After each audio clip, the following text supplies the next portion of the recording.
నమస్తే, welcome to our channel. Breaking news చూస్తున్నాము. Kadapa MP అభ్యర్థిగా టీడీపీ అధిష్టానం సౌభాగ్యం అని ఆలోచిస్తున్నట్లుగా తెలుస్తోంది.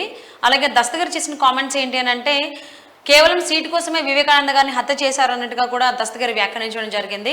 మరి అంశానికి సంబంధించి మనతో మాట్లాడడానికి, వారి విశ్లేషణని మనతో పంచుకోవడానికి ఈరోజు మనతో పాటు ఉన్నారు పొలిటికల్ అనలిస్ట్ రాజశేఖర్ గారు ఉన్నారు. వారితో మాట్లాడదాం. నమస్తే రాజశేఖర్ గారు. నమస్తే అండి.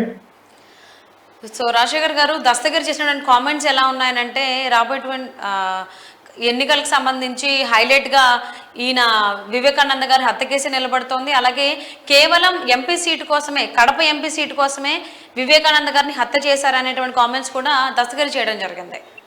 సో అండ్ ఎన్నికలు వస్తున్నటువంటి నేపథ్యంలో ఆంధ్రప్రదేశ్లో టీడీపీ అధిష్టానం వివేకానంద గారి సత్యమణి సౌభాగ్యమ్మ గారిని కడప ఎంపీగా నిలబెట్టడానికి ఆలోచిస్తున్నారన్నట్టుగా వార్తలు వస్తున్నాయి.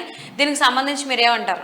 ఏదైతే మనం ఈరోజు దాదాపు వివేకానంద రెడ్డి గారి హత్య జరిగి దాదాపు 5 సంవత్సరాలుగా వస్తా ఉంది.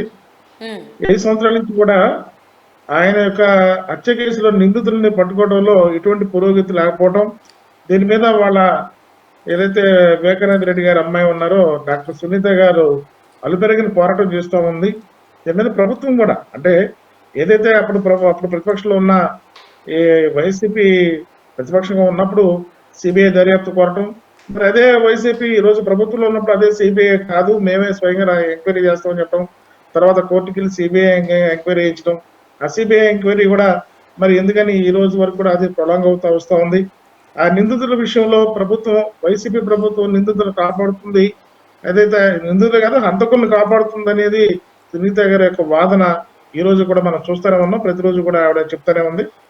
ఏదైతే దస్తగిరి ప్రధానమైన నిందితుడిగా పేర్కొనబడినటువంటి దస్తగిరి అప్రూవర్గా మారి మరి అతను కూడా బహిరంగంగానే వ్యాఖ్యలు స్టేట్మెంట్లు ఇవ్వడం జరుగుతా ఉంది. తర్వాత ఏదైతే వివేకానంద రెడ్డి గారి హత్య జరిగిన ఉదంతం మీద ప్రజల్లో అనేకమైన అనుమానాలు ఉన్నాయి. ఆ అనుమానాలను నివృత్తి చేసేంత విధంగా మరి దర్యాప్తు కూడా చేయడంలో మరి ఏదైతే ఈ దర్యాప్తు సంస్థలు ఉన్నాయో మరి వాళ్ళ యొక్క ఆ దర్యాప్తును మరి వేగవంతంగా చేయకపోవటం, మరి నత్తనడకన సాగటం కూడా అనేక అనుమానాలు తావిస్తా ఉంది. కాబట్టి ఏదైతే డాక్టర్ సునీత ఆరోపిస్తా ఉందో ఆరోపణలకు బలం చేకూర్చే విధంగానే ఈ యొక్క పరిణామాలన్నీ కూడా ఒకదాని తర్వాత ఒకటి జరుగుతూ ఉన్నాయి. కాబట్టి ఇక ఏదైతే ఇక ప్రభుత్వం చివరి దశ ఏదైతే ఎన్నికల మనకి ఎలక్షన్స్, అసెంబ్లీ ఎన్నికలకు గడువు దగ్గర పడుతున్న కొద్దీ ఈ విషయాన్ని రాజకీయంగా కూడా ఒక చర్చనీయాంశంగా మారటంతో మరి ఏదైతే ఈ రోజున మనకు వినిపిస్తా ఉంది, ఖచ్చితంగా తెలుగుదేశం పార్టీ శ్రేణులు ఏదైతే ఆ కడప జిల్లాలో ఉన్న తెలుగుదేశం నాయకులు వివేకానంద రెడ్డి గారి సతీమణి సౌభాగ్యంని ఖచ్చితంగా తెలుగుదేశం పార్టీ తరఫున ఎన్నికల్లో నిలబెట్టాలి, ప్రజల యొక్క మద్దతును కూడా కూడగట్టాలన్న ఉద్దేశంతో మరి అక్కడ ఉన్న తెలుగుదేశం పార్టీ నాయకులు ప్రయత్నిస్తున్నట్టు తెలుస్తా ఉంది. చూద్దాం, కడప ఎంపీగా సౌభాగ్యమ్మ గారు కనుక నిలబడినట్లయితే ఖచ్చితంగా ఆ ప్రభావం అధికార పార్టీకి మీద ఖచ్చితంగా ఉంటుంది. ఎందుకంటే వివేకానంద రెడ్డి గారి యొక్క రాజకీయ భవిష్యత్తులో ఆయన 2 సార్లు ఎమ్మెల్యేగా పులివెందుల నుంచి మరి గెలవడం జరిగింది. అదేవిధంగా 2 సార్లు కడప ఎంపీగా కూడా మరి ఆ రోజుల్లోనే 2004లోనే ఆయన 90,000 మెజార్టీతో కడప లోక్సభకి నుంచి ఎన్నికవడం జరిగింది. తర్వాత 2014లో కూడా ఆయన దాదాపు 1,00,000 పైగా మెజార్టీని సాధించడం జరిగింది. తర్వాత ఎమ్మెల్సీగా మరి కిరణ్ కుమార్ రెడ్డి గారి మంత్రివర్గంలో ఎమ్మెల్సీగా మరి రాష్ట్ర మంత్రిగా కూడా పనిచేయడం జరిగింది. అంటే రాజకీయ నేపథ్యంగా ఏదైతే కడప జిల్లాతో ఆయనకి కుటుంబానికి, ఆయన వివేకానంద రెడ్డి గారికి కానీ వివేకానంద రెడ్డి గారి కుటుంబానికి కానీ ప్రజలతో సత్సంబంధాలు ఉన్నాయి. కాబట్టి ఈ రోజున ఆయన మరణానంతరం ఈ జరుగుతున్న పరిణామాల నేపథ్యంలో మరి వారి సతీమణి సౌభాగ్యమ్మ గారు కనుక కడప ఎంపీగా నిలబెట్టినట్లయితే ఖచ్చితంగా ఆ ఎంపీ నియోజకవర్గం, ఆ ఎంపీని సంబంధించిన ఆ పార్లమెంట్ నియోజకవర్గంలో ఖచ్చితంగా వైసీపీకి కేక్ వాక్ అనేది ఉండదు. ఏదైతే విజయం సాధించడానికి కేక్ వాక్ ఉండదు, ఖచ్చితంగా ఆ ప్రభావం ఉంటుంది. వైసీపీ కూడా ఆ ప్రభావాన్ని తీవ్రంగా ఎదుర్కోవడానికి తప్పదు. అంటే ఇక్కడ రాజశేఖర్ గారు ఎన్నికల అంశంగా వివేకానంద గారి హత్య మారబోతుంది అనేటువంటి అభిప్రాయాన్ని కొంతమంది వ్యక్తం చేయడం జరుగుతుంది. అలాగే వివేకానంద గారి కుమార్తె డాక్టర్ సునీత కూడా కొన్ని కామెంట్స్ చేశారు. సో మా నాన్నగారి హత్యకి ఎవరైతే కారకులు అయ్యారో వాళ్ళకి శిక్ష పడాలి అని అంటే మీరు జగన్మోహన్ రెడ్డికి ఓటు వేయొద్దు అనేటువంటి స్టేట్మెంట్ కూడా ఆవిడ ఇవ్వడం జరిగింది. ఆవిడ కూడా ఆవిడ వాదన ఆ రోజు మనం ఆవిడ మన జరిగిన ప్రెస్ మీట్ లో కూడా ఆవిడ ఆ విషయాన్ని చెప్పారు. ఏదైతే నా తండ్రి మరణానికి సంబంధించిన వాస్తవాలు బయటికి రావాలన్నా, హంతకులకు శిక్ష పడాలన్నా ఈ ప్రభుత్వం ఉండకూడదు, ఈ ప్రభుత్వానికి వ్యతిరేకంగా ఓటు వేయాలి అని చెప్పి ఆవిడ పిలుపునివ్వడం జరిగింది. కాబట్టి ఆ రూపేణా కూడా మనం ఏదైతే వాళ్ళ కుటుంబం రాజకీయాల్లోకి రాచే అవకాశం ఉంది, పర్టికులర్ గా వివేకానంద రెడ్డి గారి మిసెస్ సౌభాగ్యమ్మని రాజకీయాల్లోకి తీసుకురావాలనే ఆలోచన కూడా దానిలో ఒక భాగమే. సో అంటే ఇప్పుడు అవినాష్ రెడ్డిపై పోటీ చేయడానికి సౌభాగ్యమ్మ గారిని టీడీపీ అధిష్టానం ఆలోచిస్తోందని చెప్పేసి అని అంటారు కదా. సో ఖచ్చితంగా మరోసారి కూడా కడప ఎంపీగా అవినాష్ రెడ్డి పోటీ చేసేటువంటి అవకాశం ఉందా వైసీపీ నుంచి? ఖచ్చితంగా అండి. ఎందుకంటే ఇప్పుడు ఏదైతే అవినాష్ రెడ్డి గారి మీద వచ్చిన ఆరోపణల్ని దాన్ని ప్రభుత్వం కూడా దాన్ని తిప్పుకుంటే ప్రయత్నం ఏం చేయట్లేదు. అవినాష్ రెడ్డి గారి మీద వచ్చిన ఆరోపణ దృష్ట్యా నిజంగా చర్యలు తీసుకోవాల్సి వస్తే ప్రభుత్వం, ఇప్పుడున్న వైసీపీ ప్రభుత్వం ఎప్పుడో చర్యలు తీసుకోవాల్సిన ఉండేది. కానీ అటువంటిది ఏమీ లేదు. కాబట్టి అవినాష్ రెడ్డి గారికి తిరిగి మళ్ళా కడప ఎంపీకి అవకాశం వస్తుంది అనేది గట్టి వాదన జరుగుతూ ఉంది. ఇక ఈ మధ్య జగన్మోహన్ రెడ్డి మొదటి నుంచి కూడా సిట్టింగ్ ఎమ్మెల్యేలకి ఎంపీలకి సీట్లు ఇవ్వకుండా బదిలీలు చేస్తూ వస్తున్నారు ప్రతి చోట కూడా. మరి కడప ఎంపీ స్థానానికి సంబంధించి మళ్ళీ అవినాష్ రెడ్డిని ఇక్కడ నిలబెట్టేటువంటి అవకాశం ఉందా? మార్పులు చేర్పులు ఏమి ఉండవంటారా కడప ఎంపీ స్థానానికి? ఇప్పుడు ఏదైతే అవినాష్ రెడ్డి ప్రధాన నిందితుడిగా పేర్కొంటూ సునీతమ్మ పదే పదే ఆరోపణలు చేస్తా ఉందో, మరి ఈ ఇప్పుడు జరుగుతున్న పరిణామాలన్నీ కూడా అవినాష్ రెడ్డి గారిని దీని మీదకి వచ్చే విషయంలో ఆయన యొక్క ప్రమేయం ఉంది, వచ్చే ఉదంతంలో హంతకుల వెనకాల అవినాష్ రెడ్డి గారి యొక్క హస్తం ఉందనే ఆరోపణలు పదే పదే సునీతమ్మ గారు కానీ వచ్చిన ఈ ఆరోపణలు చేస్తా ఉన్నారు. ఒకవేళ అవినాష్ రెడ్డి గారిని కనుక కడప ఎంపీగా అభ్యర్థిగా ప్రకటించకపోతే ఆరోపణలు బలపరిచినట్టు అవుతుంది అనే ఉద్దేశం ప్రభుత్వానికి ఉండొచ్చు, ఏదైతే వైఎస్ఆర్సీపీ పార్టీకి ఉండొచ్చు.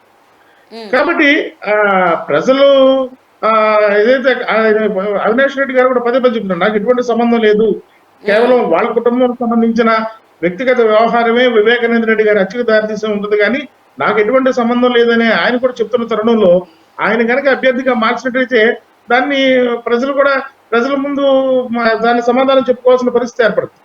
కాబట్టి ఖచ్చితంగా వైసీపీ పార్టీ టికెట్ అనేది అవినాష్ రెడ్డి గారికి వస్తుందనేది బలంగా వినిపిస్తా ఉంది. సో మొదటి నుంచి కూడా అయితే వైఎస్ షర్మిల కానీ లేకపోతే డాక్టర్ సునీత కానీ కడప ఎంపీగా పోటీ చేసేటువంటి అవకాశం ఉందని చెప్పేసి అని వార్తలు వచ్చాయి. కానీ ఇప్పుడేమో తెర మీదకి వివేకానంద రెడ్డి గారి భార్య సౌభాగ్యమ్మ గారి పేరు వినిపిస్తోంది. అంటే ఇక్కడ డాక్టర్ సునీత వేరే పార్టీ నుంచి ఏమైనా పోటీ చేసే అవకాశం ఉందా? టీడీపీ నుంచి సౌభాగ్యమ్మ గారు పోటీ చేస్తున్నట్లయితే అదే ఒకే కుటుంబం నుంచి ఇద్దరు పోటీ చేయడం అనేది జరగని విషయం.